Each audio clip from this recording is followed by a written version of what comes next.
Welcome to Billy Ho Sports. Thank you for tuning in. Please remember to subscribe to the channel and don't forget to like and comment on the videos. I hope you enjoy the show. Now, let's go.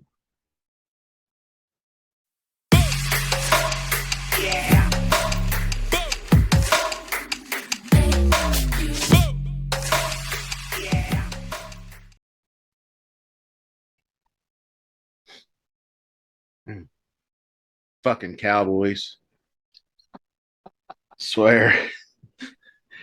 If it ain't one thing, it's another. I'm almost glad I drafted Dak in my season long league, and I got Kirk Cousins as the backup. I was watching that game. I said I am playing Kirk Cousins next week, and now I don't have to have an excuse. Hello there, Billy Ho coming at you. 2023 PGA season. I guess I got to start getting used to saying that. We are in the what they call the fall swing, very first tournament back out on the West Coast, the Fortinet Championship in Napa Valley, California, wine country. It's not a coastal course, it's a tree-lined doglegger. It's a pretty easy, short course. If you watch my preview video that I put out yesterday, you'll hear all about it. Big time par five scoring, easy. Some tough par threes. Other than that, we're going to kick it off here. I'm joined again by the DFS chef, David. How you doing, Dave? I'm doing good. It was nice with a little couple weeks off for vacation, if you want to call it. I mean, there was still golf, but we didn't have PGA. Yes, And I paid zero attention to anything on that live golf and whatnot. It just seems like Saudi propaganda to me, and just my 2 cents worth. It's like super rich Saudi guys got their own fantasy league together, and they're like, let's do fantasy golf, and we'll just buy all the players because we have 900 gazillion billion dollars, and we'll just pay them all to come over and play in our little bubble, and we'll all bet on it. And that's just my 2 cents. But we are in the back for the first event in the fall swing for the PGA season. So what we are going to do is share my screen, and we are going to start it off with the DFS chef stat model, and for the new season. And if you don't already know, and it will be advertised across the ticker, across top of your screen, the chef offers this very nice, robust stat model for just $1 a week, or you can just fork over $25, which is basically 1 month of Fantasy National for the entire year. So just keep that in mind. He is at the DFS chef on Twitter. So just shoot him a DM and he'll set you up. And all right, what we're going to do, we're going to start it off with the DFS chef, and we are going to go 9K and up. So it's really just Griot to Decky, which is only a handful of guys. Soft pricing once again by DK. So give me a couple guys up here you're looking at, Dave. yeah, I mean, you can see that the model is pretty top heavy when you look at the total rankings. Most of these guys are all in the top 10 that are 9K and above for the most part. I can even understand possibly fading the 10K plus range this week if you wanted to. Hideki's got some question marks, obviously, and props to Hideki for not taking all that money to go to live. He turned it down, Yeah. so I give him a lot of credit. Then we got Max Homa grading out numero uno in the model, but he's had some issues recently. He's lost 6 straight tournaments on approach. Yeah. which is definitely a bit of a question mark right there. Corey Connors at 10-3. I just can't do it with Corey Connors. I mean, obviously he's a great ball striker, but we know that he has issues with the putter. If I'm going, and then we talked to Tagala. Tagala's definitely the question mark. He is the guy that is going to be hit or miss. He definitely has the potential to do something, but he also has the potential to blow up on you. Yeah. So all these guys have some question marks coming into this new season. But if I'm going to anyone 10K up, it's most likely going to be the defending champion at this course, and that's Max Homa. Um, and it's really easy to do a stars and scrubs lineup this week. I mean, I was just messing around, and I put Homa, Pendrith, and Cam Davis as a starter with three guys, and it still leaves you an average of $6,700 per golfer for your final three spots. And like you said, there is a whole bunch of Whole sub bunch. 7K guys. And there's also, honestly, there's a bunch of viable sub 7K guys that you can Very. do a stars and scrubs. So, I mean, I'm kind of giving it away right there because when I talk 9K, my two my two favorites in the 9K range are Pendrith and Cam Davis.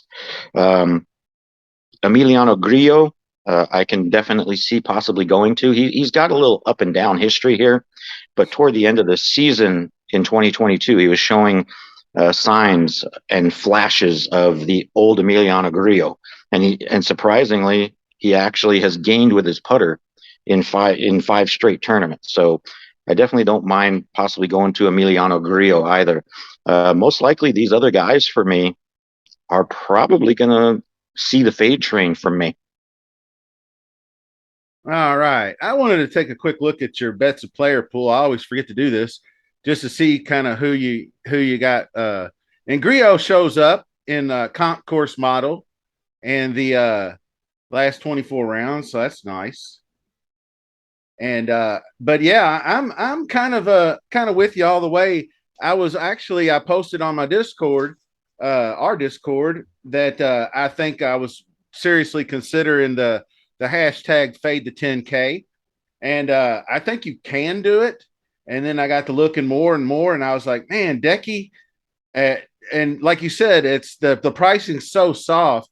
I mean, with your top guy 10-7, you can almost do whatever you want. And there's a couple of guys that are almost stone men down low sixes that you can punt with, and even get a probably a mid 7K guy instead of just going three straight 6K guys. Uh, and Homa, I saw the same thing with the approach game, and he was. I called it smoke and mirrors because I watched a lot of the playoffs rounds, and he would just be terrible. And then you'd see him chip in from the bunker or chip in off the green. His around the green game over the playoffs had to have been top five in the field because he was just Saturday Night Fever staying alive by doing that.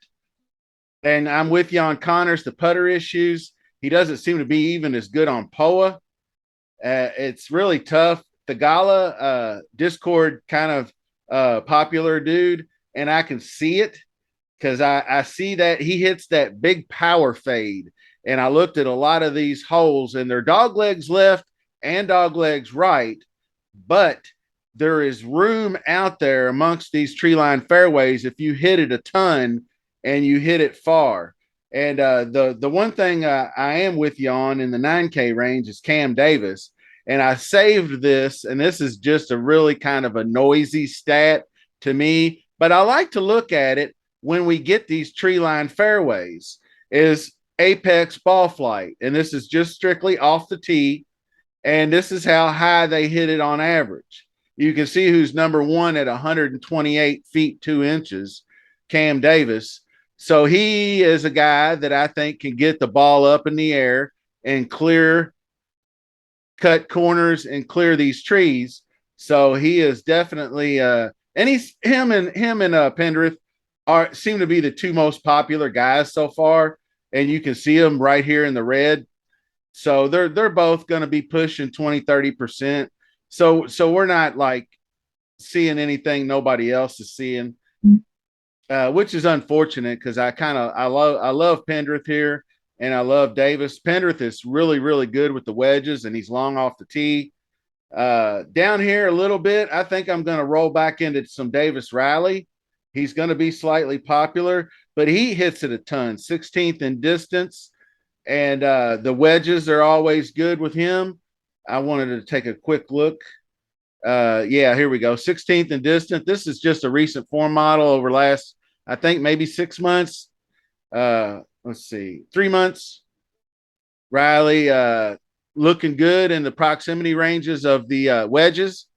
Whenever you see, like I said, it's a noisy stat, 75 to 100, 125 to 150, 100 to 25. You can see how he's 50th, but he cracks the top 10 in two of them, which gives me good vibes on that he hits wedges well and opportunities gained. So he's going to have opportunities to score. So I do like Davis Riley. This is a 1v1 for me. And when I go back over to you, Dave, for the 8K range, you can start by answering this question: Griot v. Steele. You can see Griot ranks a lot higher, or I guess a lot higher, but in the model, but they're pretty close. They're decently close in distance. They're decently close with the wedges. Steele is actually ranked a little higher in the ops gain category, but DK points and par five and birdies, Griot's higher. I kind of almost lean Griot. And obviously he's one, of course, Steele's won here back to back, and Griot's won here. So that's kind of a tough one right there for me. I don't think I'm going to have any Hoagie, but as far as the 9K ranges, my favorite plays are obviously the Pendrith Davis. I think you can go, like you said, a three stack Pendrith Davis Riley. And I might even give a look to Mav. I don't know. I'm going to let ownership dictate. But what are you looking at, say, in this? Let's see what we got here. See, we don't have very much 8K range either. So let's dip and go mid sevens. We'll go down to 75 through the 8Ks. Go ahead, Dave. Yeah, obviously Steele does have really good course history here. You go back, there's two guys that, well, actually, there's more than two guys, but there's two guys that have played here 8 times. Uh, and that's basically, I think, since the tournament has begun at this course, if I'm not mistaken, that have never missed a cut. And Brendan Steele's one of them. So Brendan Steele's 8 for 8 in cuts made with 2 wins. Now, obviously, he won here in 2017, 2018, and then you mentioned Griot. Griot's only win on the PGA Tour was here in 2016. Right. But I'm actually probably leaning, like you said, I'm leaning a little bit more Griot than I am Steele. However, I know if any of the people that are watching us have watched Rick's preview video, when we talk ball striking, Brendan Steele was, and I think this is over. I think it was over the entire 2022 season. When we talk ball striking, Brendan Steele was the second best ball striker on tour last season. Only Rory McIlroy was above him. Where Brendan Steele is terrible, we obviously know. He hemorrhages strokes with the putter. So for him, it's going to be, can he find his putter, which he seems to have done at this course a good amount. So for those people that are like making cash builds, I can fully understand using Brendan Steele in a cash build based on the fact he's 8 for 8 in cuts made here. Um, you know that I really like Troy Merritt. I'm a Troy Merritt fan. I've recently kind of become a Troy Merritt fan, and we saw that he had a really good 2022 season. He's a little up and down at this course. He does have a few missed cuts here, but he also has a top 20 last year and then a top 5 finish back in 2019. So Troy Merritt is someone that I can definitely take a chance on in GPPs. He is someone that typically gains a lot of fantasy points versus a lot of guys around him. I know people might be looking at Thomas Dietrich this coming week. You know, he's definitely someone that excels on the Euro Tour. He's showing flashes on the PGA Tour. So I can see Dietrich getting a little bit. And now we get into our first Corn Ferry Tour guy who is gaining a ton of steam, and that's Taylor Montgomery. I mean, if you look at what he has done on the Corn Ferry Tour, it is almost second to none. I mean, we're talking, the guy excels. If you go onto his Corn Ferry Tour stats, I think he has like 5 straight top tens or something like that. Yeah, they were talking about that. Yeah, something in that range. But I was looking at the birdie. He leads the tour. I mean, it's close, but nearly 5 birdies per round. Yeah. So he's And then, number one in that category. But yeah, he did. He finished really strong in the Corn Ferry Tour. yeah, and we're gonna see a bunch of Corn Ferry Tour, graduates, especially a lot in the swing season. Um, I probably will have some shares of him. What's concerning me is the steam he is getting, because I'm showing him at like about almost 15% projected ownership right now, which is a little bit of alarming to me. Close to it, yeah. Yeah. And then, I've always been a huge Webb Simpson fan, but he's What do we concerning me. He what do we concerns do? me.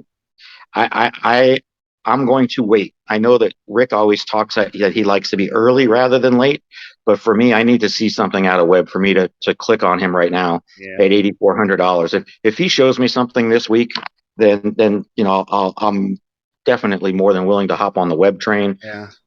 Trey Mullinax finished out last year crazy, but his history here is not good. Yeah, not all that great. You'd think it'd be better, but yeah, I noticed that too. Yeah. And then we go back into the next Corn Ferry Tour guy who has seen, a decent amount of PGA stuff, and that's Justin Suh. But Hmm. honestly, I mean, I'd rather just go down into the sevens and go with, proven PGA guys than Justin Suh. Like, when Yeah, if you miss the fairway here, it's not too penal from no. all the stuff I've read. So, you know, I do think the bomb and gouge approach is going to be something that people are looking at. So that gives Wyndham Clark something to look at. Mhm. Wyndham Clark's hit or miss at this event, and like Chris Kirk, surprisingly, hasn't played here too often, but you know what Chris Kirk can provide you. And he's a proven PGA guy. I'd rather take Kirk than Justin Suh. And then Yeah. we get into the next, Corn Ferry Tour guy, and that's Carl Juan, who also How has was done that? What was that name? Juan? Carl Juan, right? Juan. Yes. I watched some Um, YouTube videos on that dude, and we all know who he is. He's the dude with the really crazy follow through where he kind of kicks his leg out and yeah, does this pose on his drives. But he does, if you watch his YouTube videos, he does that shit on everything. Like I was watching him hitting shots around the green, and he has these, but it works. The yeah, dude, I think finished like as far as like the order of merit goes, he was like number one or something like that. yeah. He didn't win the Corn Ferry like playoffs, but he was like number one in like the order of merit or some kind of category. Yeah. So I mean, I'm willing to take a chance on Carl Juan, even more so than Justin Suh, and that's basically because of the projected ownership that I'm seeing. I mean, not that Suh is getting crazy, but Suh is like 8.5 to 10%. I'm looking at where Juan is only around 3%. So I'd rather take that with the price savings. But I really like the 7,500 range as well as like 76. When we talk West Coast, Ches Reeves always a guy that is a West Coast guy. And Reavy is that other guy who's played here 8 years and has never missed a cut. So, Yeah, good. if we want to talk cash builds again, I definitely love Reavy and cash. Um, he doesn't typically score a lot of DK points. He kind of relies on his finishing position a lot, but he does have good history here. So it's definitely something you can look at. But I think he's a lot safer in cash. Uh, Taylor Moore missed the cut here last year, but obviously he's got more experience under his belt. So Mm-hmm. Taylor Moore I like, and then we go into that $7,500 range. I honestly like a good amount of all these $7,500 plays. Like Adam Long is a little question mark for him, Yeah. but Spawn is someone that has done pretty well here. He's his hit or miss, but he does have a top 10 finish. Streelman, same thing. Streelman's kind of hit or miss. But I think a lot of people are like possibly overlooking Nick Hardy, but I am seeing him around 8.5%. But Nick Hardy's someone that I really like at 7,500. Yeah, dude, you took the words right out of my mouth on that Nick Hardy call. I had this written down. I think he got tired at the end of the year because he missed his last two cuts. And if you remember, I actually touted him coming into the Canadian Open off his injury, and he started making cuts and he played really well. but he played 7 straight events from the coming off the injury, Canadian Open, all the way through till the end of his season. He played every week. And I think he just kind of got tired after about the 4th or the 5th event. That's normal for guys, especially coming off an injury when you haven't played in a while, because you're not used to being out there and weekly grind every week. So I kind of gave him a pass on those last couple of starts. But he's a guy, and I'll start there and work my way kind of back up to the top, since that's where we finished off. He's got the distance off the tee, 10th in distance in my model. He's got the par 5 scoring I like. He's got birdie or better, and DK points. And this is just over those last six out of the 7 events. This I don't think even includes the Canadian Open, because it's 24. Well, I guess 24 rounds. It probably does, now that I think about it, because he missed 2 cuts in a row. So we only had 4 rounds and 2 events. So I do like, I'm with you on Nick Hardy. The Taylor Moore, he had a bit of a nice run there, 4 or 5 events there. I'm not so sure I'm going to stick with him or not. He does have some good birdie potential, DK points. Ches, like you said, is just kind of a cash game cut maker for you. Wouldn't depend on him. If you needed a 6th man and you had the salary, I'd feel pretty good about him making the cut, because he won. He won the Barracuda, and then he finished the season pretty well. He's a West Coast guy, good POA putter, so I do like him. Mullinax, let's see, where was I going with this? Let's see, Wyndham Clark was one bomb. He's a bomb and putt guy. He's, I think, barring Denny McCarthy, the best putter in the field, especially on POA, because Denny's good on POA, but Wyndham Clark might be pretty close to him. And Wyndham Clark actually had the worst putting performance maybe ever of his career. He lost 7.4 strokes. Of course, it was 3 weeks ago, but I think it was the BMW. He lost 7.4 strokes. So I don't see that happening again. It might be some lag on that, but with you on the Webb Simpson call, I don't know what I'm going to do with him, but the one thing I did like to see was that nobody's owning him yet. It's still early in the game, but if he goes sub 5% at 8,400, the one thing he has done is add distance to his drives. He just hasn't been able to narrow down the accuracy, but accuracy is not going to kill him here. So if he's actually hitting the ball farther, he might be able to use the rest of his game and maybe be a little sneaky on him. So I do like him. Mullinax fits the mold of a typical player, but like you said, his course history hasn't been great. But if you go all the way back to, oh gosh, I don't know, 18 months ago, when he got hit in the head by that amateur in that pro-am, he had a really, really hard time with his eyesight and his just kind of equilibrium. He kind of had a case of vertigo, I think, even for a while. He couldn't play. But I think maybe he's finally past that, because the dude was hitting the shit out of some wedges toward the end of the year. And he's obviously long off the tees, 4th in my model, 3rd in birdies, 3rd in DK points, 9th in ball striking, 13th in opportunities gained over the last 28 rounds leading to the end of the season. So he's highly playable. And so we're getting down in here, and I'm going to dip into the 7K, the sub, all these guys. Like I said, Hardy, Long, I'm not too hip on because of the distance factor and the opportunities. So I may give him a pass. Streelman seems like he should be good, but he hasn't played well. But the first guy I want to mention is Steven Yeager. Now, he's not great on distance either, but he is really, really good. Korn Ferry grad from last year. Really, really good in birdie fests like this. The dude can flat out score when he needs to. And so I'm going to have some of him at 7,400.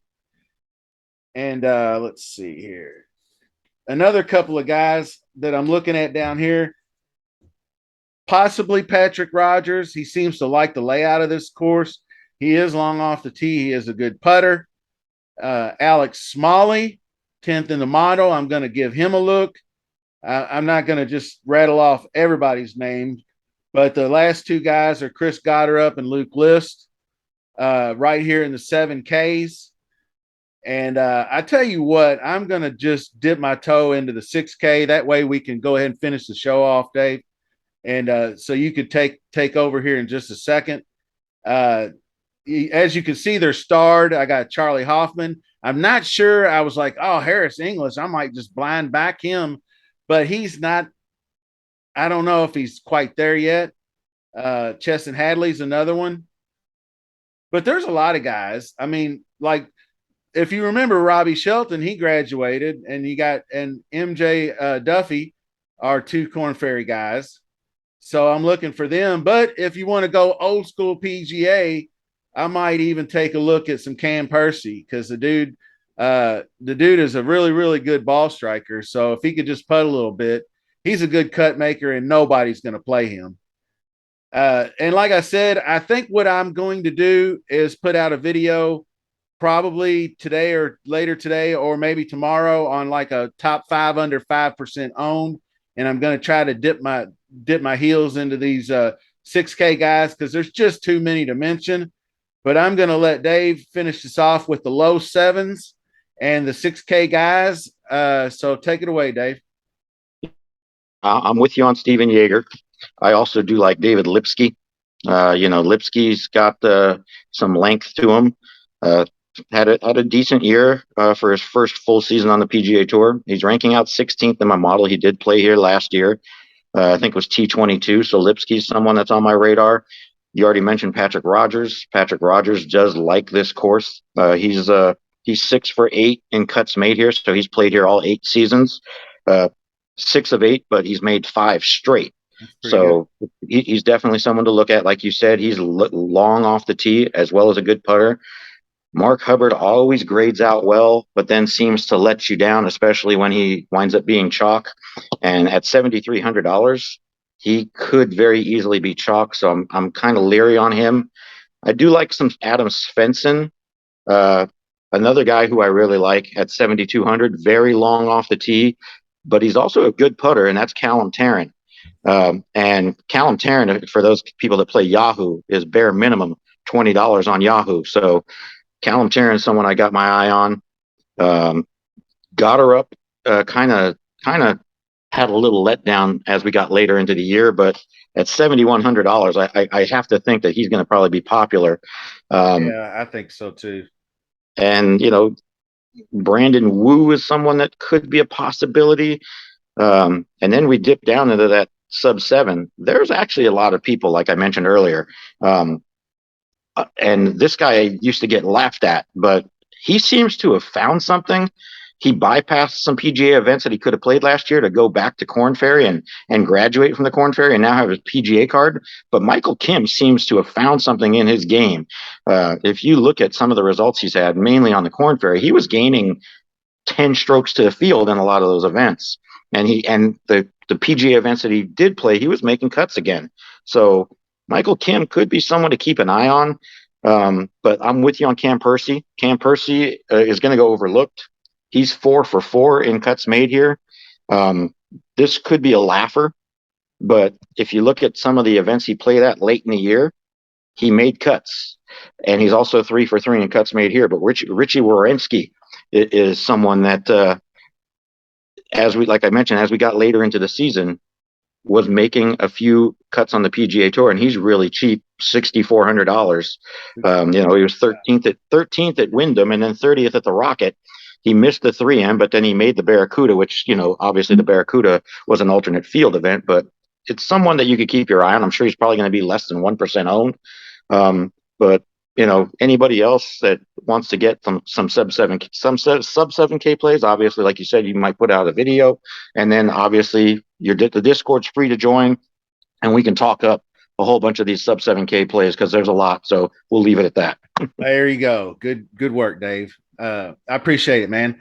That's exactly right. And actually, what I might do is take a deeper look into your stat model and maybe come up with some of those sub 7 Ks for that for that video, and I might do more than just a top 5 under 5 because I may just somehow do a couple of guys above, but because I want to get into those some of those Corn Ferry guys, and you mentioned some really good ones.